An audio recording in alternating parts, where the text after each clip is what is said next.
10 horas em São Paulo, bom dia, bom dia, bom dia. Está no ar Manhã Bandeirantes, trazendo as informações de tudo aquilo que acontece na sua cidade, no seu bairro, até mesmo na sua rua. Nós estamos atentos a tudo para, ao seu lado, registrando o seu olhar de repórter, poder registrarmos, cobrar as autoridades e trazer as informações para você que nos acompanha não só na Grande São Paulo, mas também no nosso litoral, com grande audiência do Grupo Bandeirantes de Comunicação.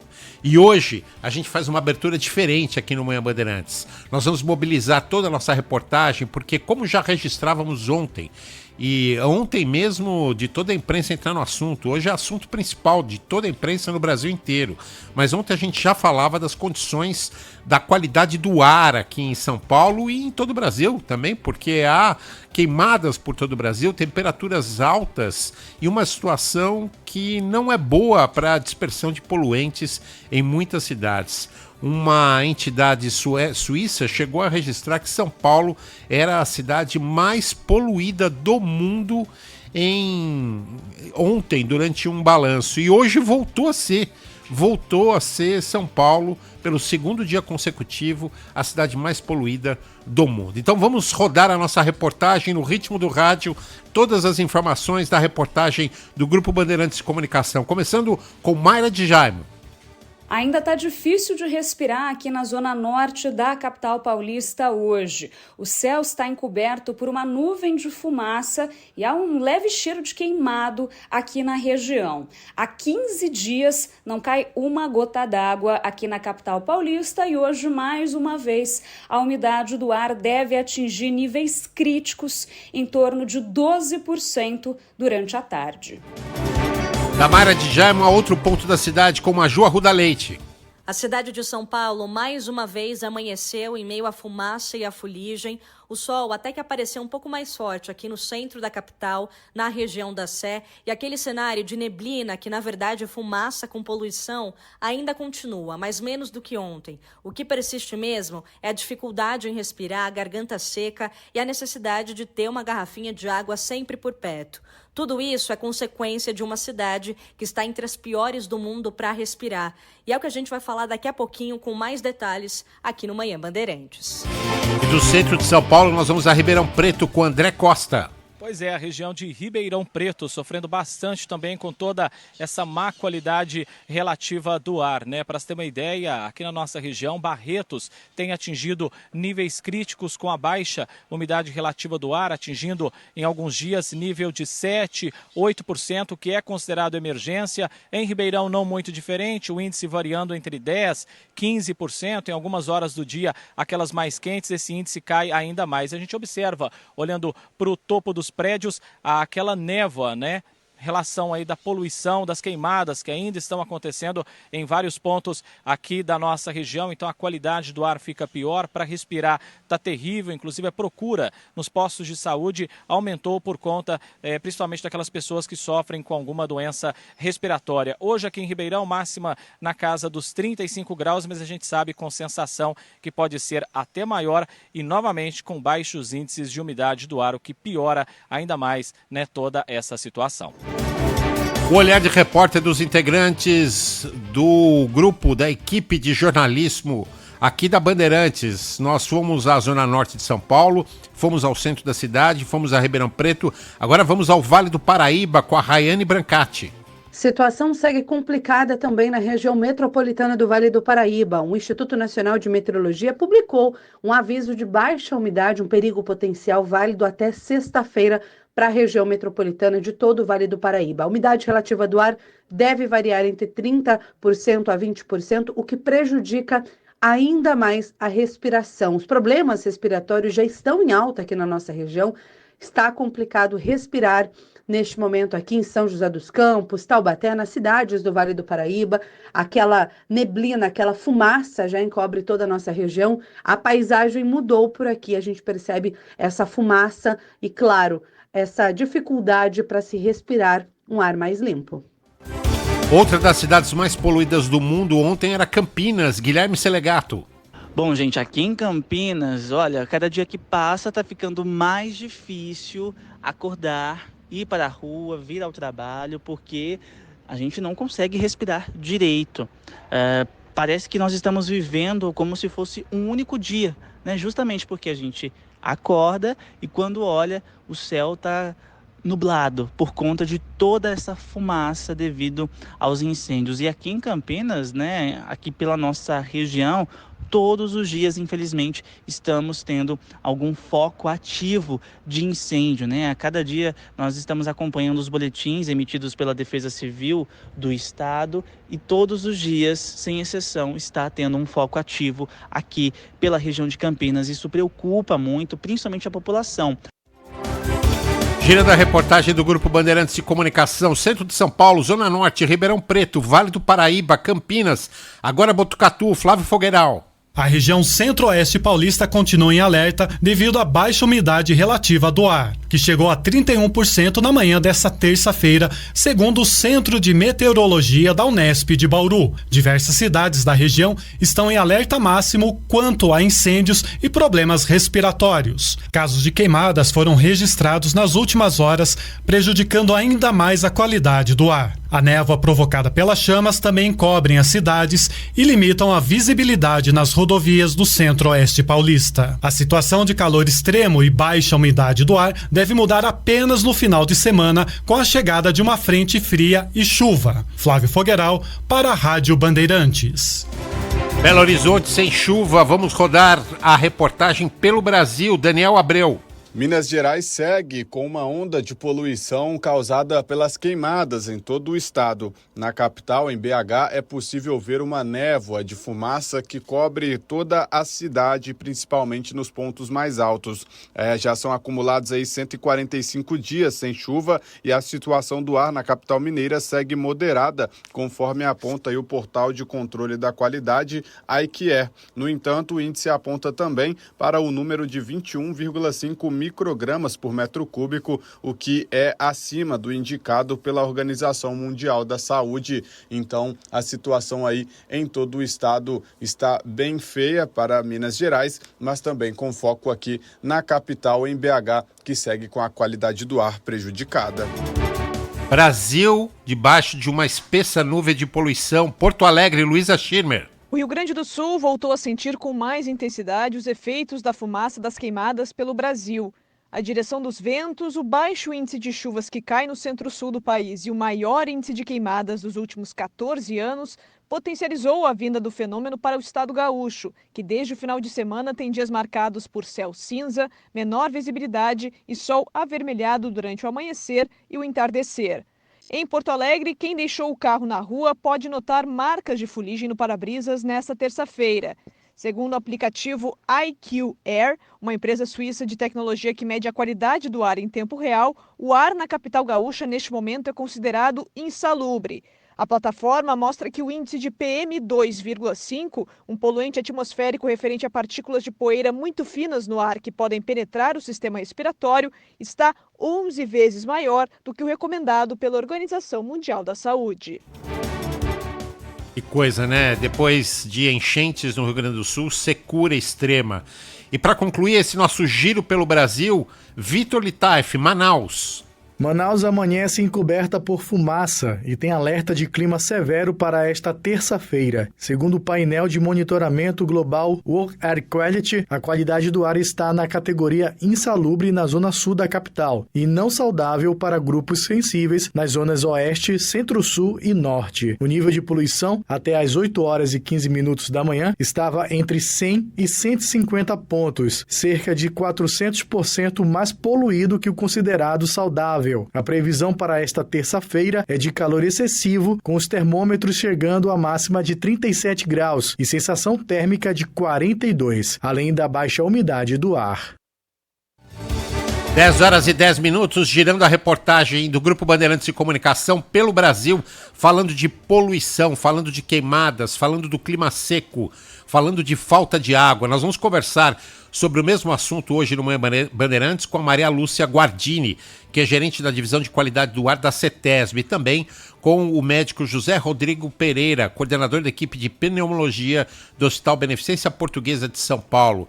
Tem nota aí importante sobre o mesmo assunto, Vitor Lupato. Bom dia. Tudo bem, Marco Antônio Sabino? Bom dia para você e para todos os ouvintes. Inclusive, nosso ouvinte pode participar já mandando uma pergunta, porque a qualidade do ar baixa como está, nós vamos entender quais são os riscos às saúdes.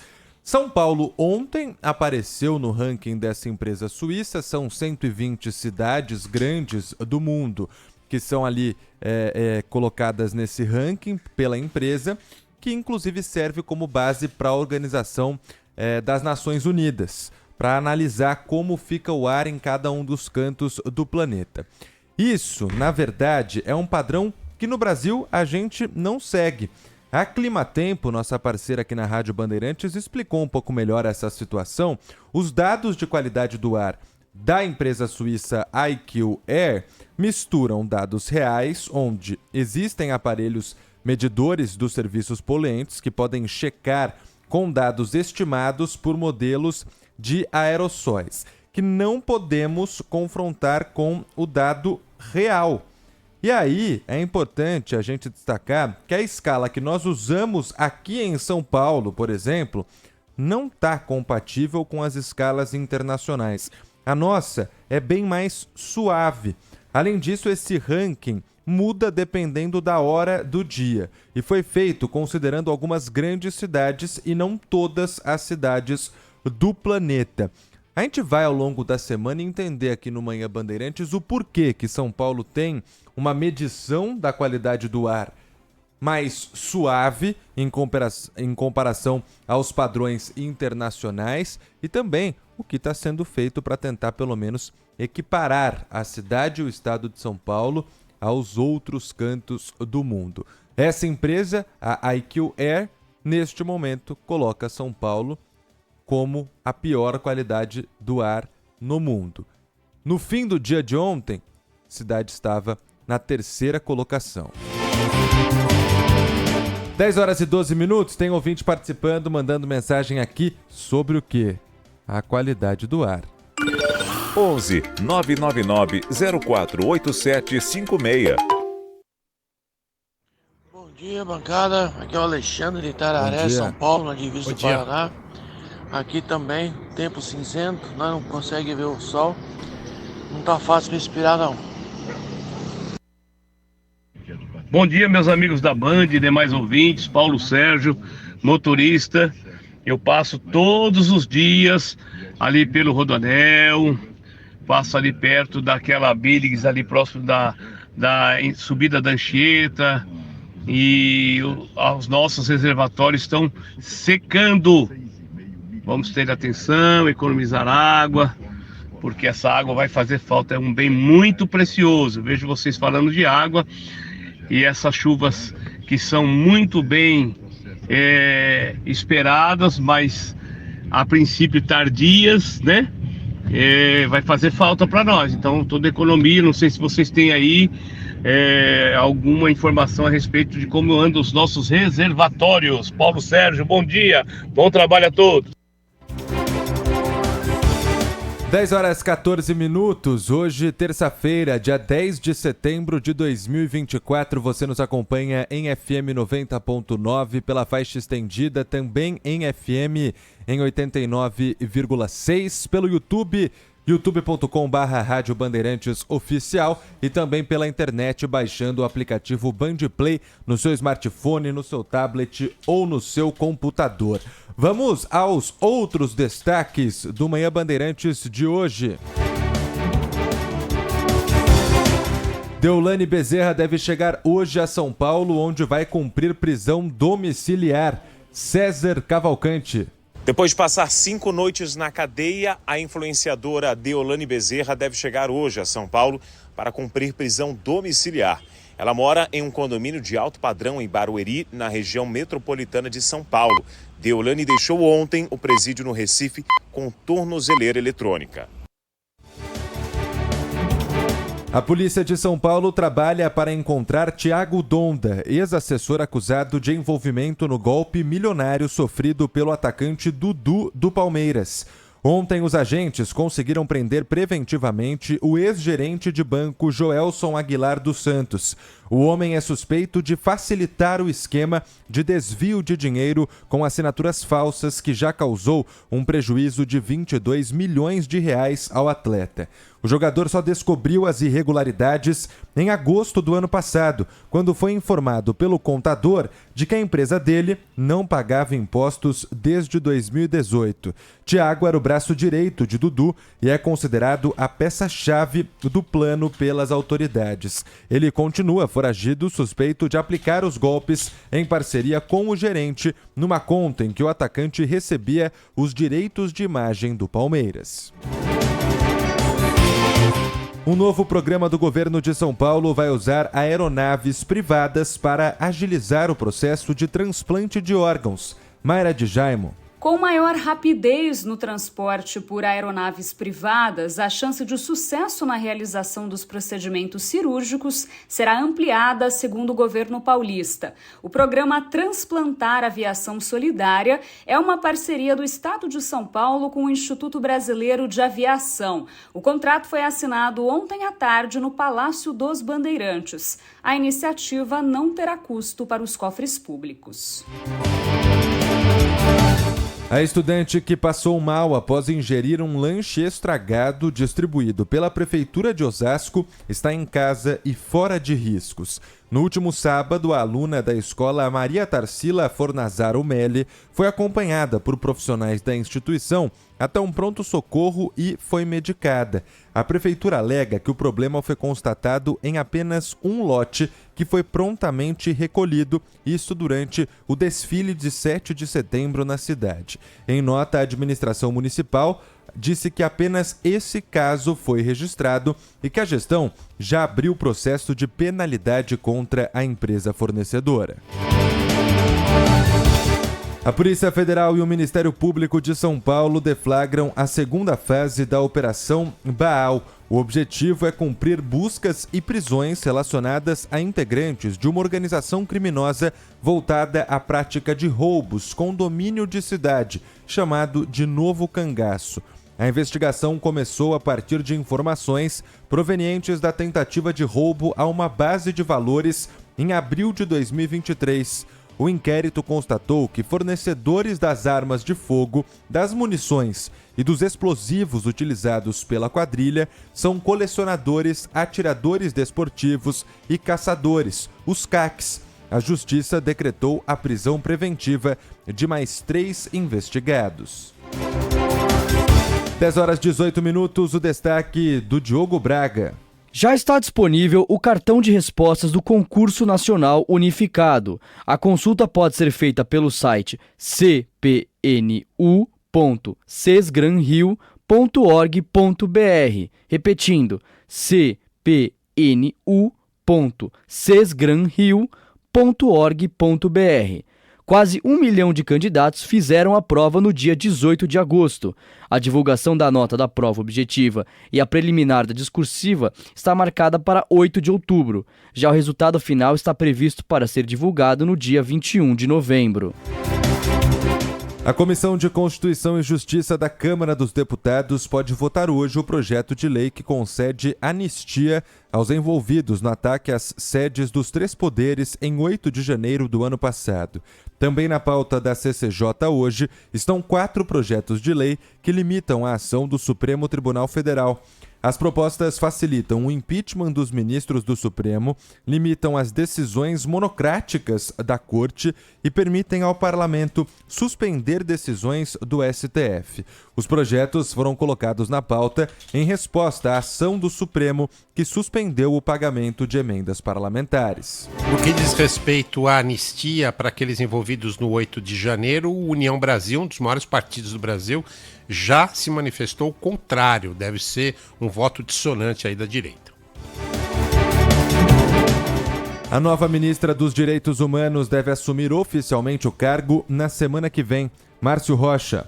A posse da nova ministra dos Direitos Humanos e Cidadania, Macaé Evaristo, deve ser marcada para a próxima semana, depois que o nome dela foi publicado no Diário Oficial da União. Indicada pelo presidente Lula, ela é deputada estadual em Minas Gerais pelo Partido dos Trabalhadores e já ocupou cargos nas secretarias de Educação de Belo Horizonte e do Estado. Ela vai ocupar o lugar do agora ex-ministro Silvio Almeida, que foi demitido depois de ser acusado de assédio e importunação sexual. Até o momento, a Polícia Federal recebeu pelo menos 4 relatos de mulheres que teriam sido vítimas de assédio ou importunação sexual por parte de Silvio Almeida. E a nova ministra, que vem de Belo Horizonte, vem de Minas Gerais, ela já foi secretária de Educação, tanto do município quanto do Estado, e responde a 13 inquéritos. Algum deles ela já fez acordo com o Ministério Público, ela responde a 13 investigações sobre superfaturamento e desvio de verba. No que diz respeito ao ex-ministro Silvio Almeida, parece, segundo a colunista Mônica Bergamo, que o presidente Lula está muito preocupado com ele, mandou ter informações de como está a situação psicológica do ministro, segundo a colunista Mônica Bergamo.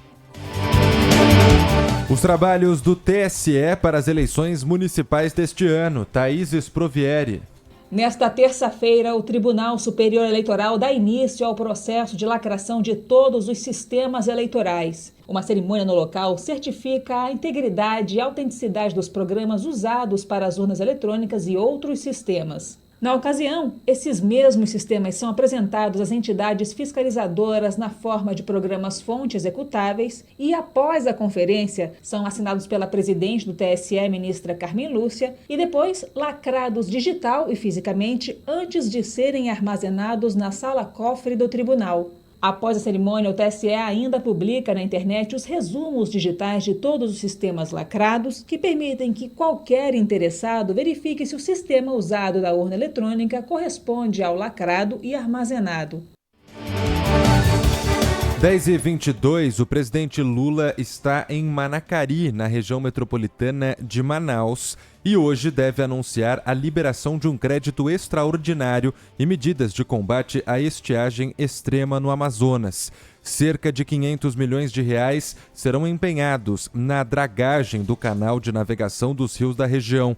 Nos últimos dias, o ministro de Relações Institucionais, Alexandre Padilha, esteve em Manaus e passou um panorama para o presidente. O Amazonas passa por uma crise ambiental histórica, com uma seca que chegou antes do previsto.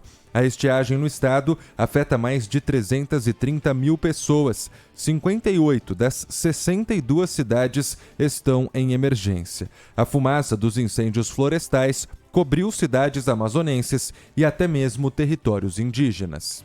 E é lógico que o que está acontecendo do ponto de vista do clima não é responsabilidade do governo federal. O governo federal não pode ser responsabilizado por isso, mas pode ser responsabilizado pelo combate e pelo plano de contingência que o Brasil precisa ter em relação a essa situação. Uma situação nova, mas o Brasil precisa enfrentá-lo. Eu não vejo a ministra Marina Silva do Meio Ambiente completamente envolvida, diuturnamente envolvida no combate a essa situação tão grave pelo que o país passa.